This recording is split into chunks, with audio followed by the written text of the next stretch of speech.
Preparem-se porque hoje a gente vai mergulhar fundo num dos momentos mais chocantes da novela Dona de Mim.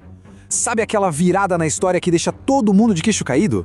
É exatamente isso. Uma descoberta que coloca fogo no parquinho e muda tudo. Vamos juntos desvendar essa trama de enganos e revelações. A história já começa no meio do furacão, com uma tensão que dá pra cortar com uma faca. De um lado, a gente tem o Danilo, já com a pulga atrás da orelha. E do outro, o Jaques, nosso vilão, visivelmente nervoso. A gente já sente que vem coisa pesada por aí. E então, o Danilo solta essa. A Filipa anda dormindo demais.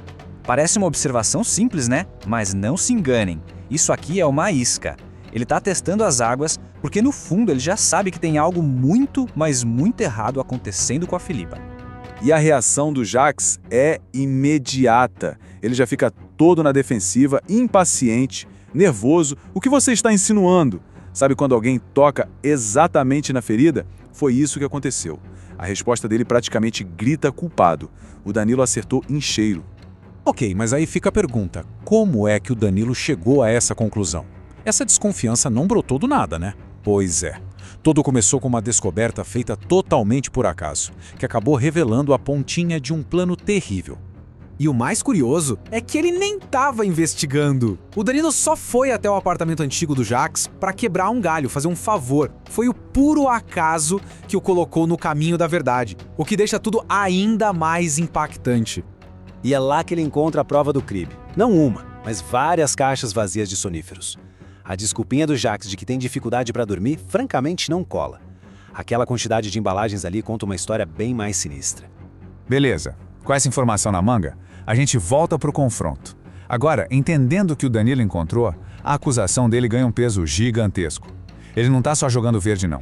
Ele tá de fato juntando as peças de um quebra-cabeça assustador. A lógica do Danilo é impecável. Pensa bem, de um lado, a Filipa com aquela sonolência que ninguém entende, dormindo o tempo todo. Do outro, o Jaques com o estoque de remédios para dormir. As peças começam a se encaixar perfeitamente, não é mesmo? E aí vem o checkmate, o golpe de mestre. O Danilo joga na cara dele.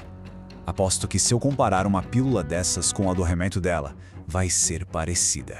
Nossa, é uma acusação direta, na lata, corajosa, que deixa o Jaques completamente sem saída.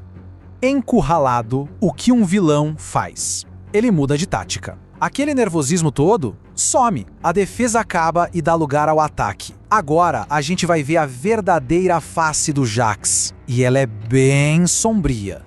Primeiro, ele até tenta aquela cartada clássica do amor, sabe? Dizendo que jamais faria mal a Filipa. É uma tentativa bem fajuta de manipulação, que na verdade só serve de aquecimento para a ameaça que vem logo em seguida. E que ameaça! Isso aqui é praticamente uma confissão. Eu subo e você sobe junto. Só não me atrapalha. Aí a coisa muda. Traduzindo, eu sei que você descobriu tudo. Fica na sua e a gente se dá bem. Agora, se você me atrapalhar, as coisas vão ficar feias para você. O nível de perigo aqui foi pra estratosfera. E o Danilo? Diante de uma ameaça tão clara, o que ele faz? Ele podia ter feito um escândalo, contado para todo mundo, mas não. Ele escolhe um caminho bem mais inteligente, mostrando que a segurança da Filipa é a prioridade número 1. Ele percebe na hora o tamanho do perigo, então ele recua, finge que engoliu a história, mas a cabeça dele já está trabalhando a 1000 por hora. E o plano dele é agir por baixo dos panos, contornar o Jaque e ele mesmo comprar os remédios certos para Filipa. Um verdadeiro herói agindo em segredo. E agora? Agora o Danilo carrega esse segredo perigosíssimo. Ele sabe a verdade e o vilão sabe que ele sabe. Começou uma corrida contra o tempo. Será que esse plano vai ser suficiente para salvar a Filipa? A resposta para isso? Bom, só acompanhando os próximos capítulos.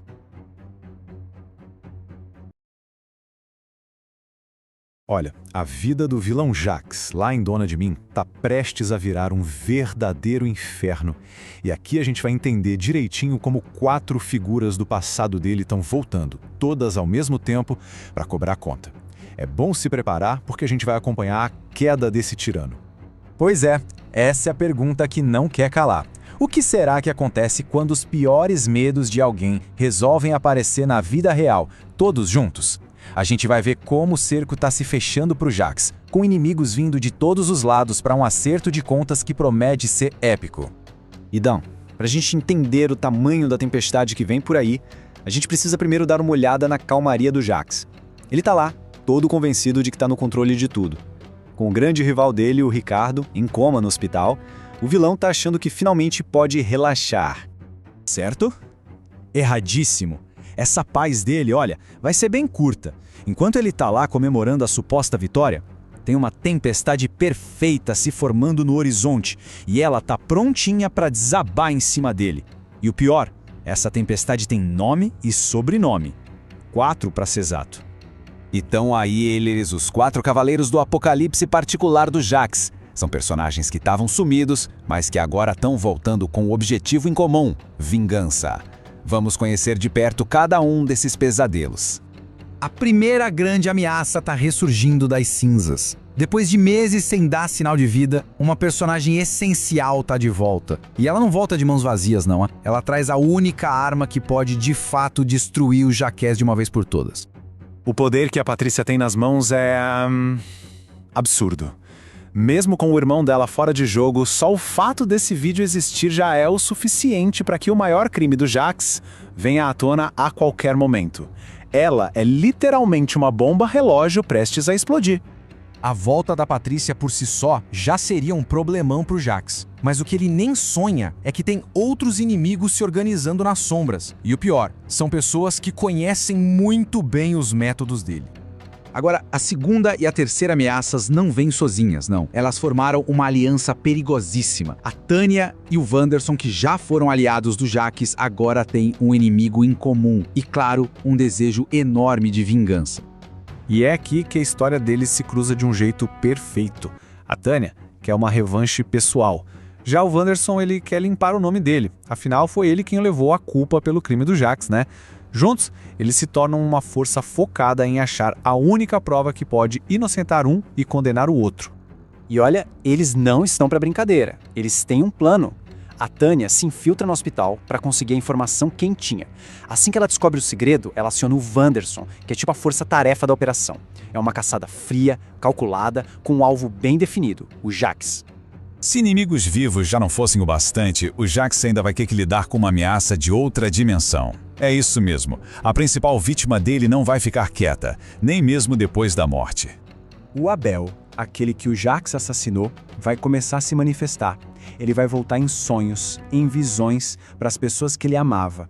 E ele não vem só para assustar, ele vem trazendo mensagens e alertas que podem virar esse jogo de cabeça para baixo. E a primeira grande aparição vai ser justamente para Philippa. Esse aviso do além adiciona uma pressão psicológica que é totalmente imprevisível. O Jax pode até tentar controlar as pessoas, mas como é que ele vai lutar contra um fantasma?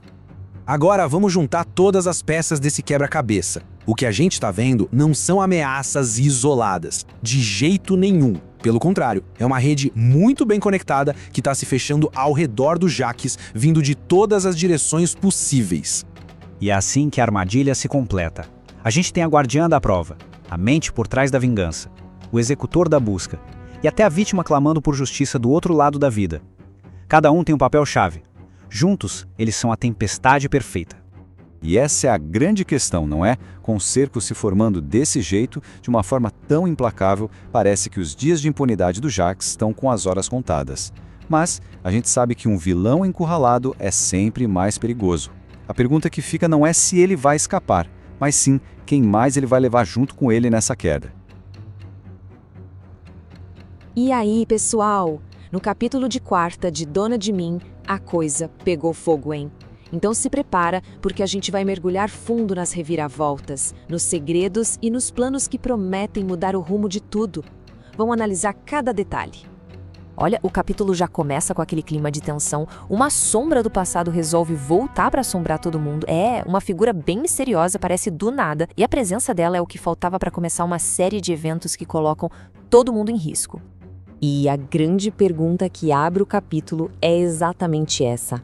Afinal, quem é a tal enfermeira que tá ali observando cada movimento do Ricardo no hospital?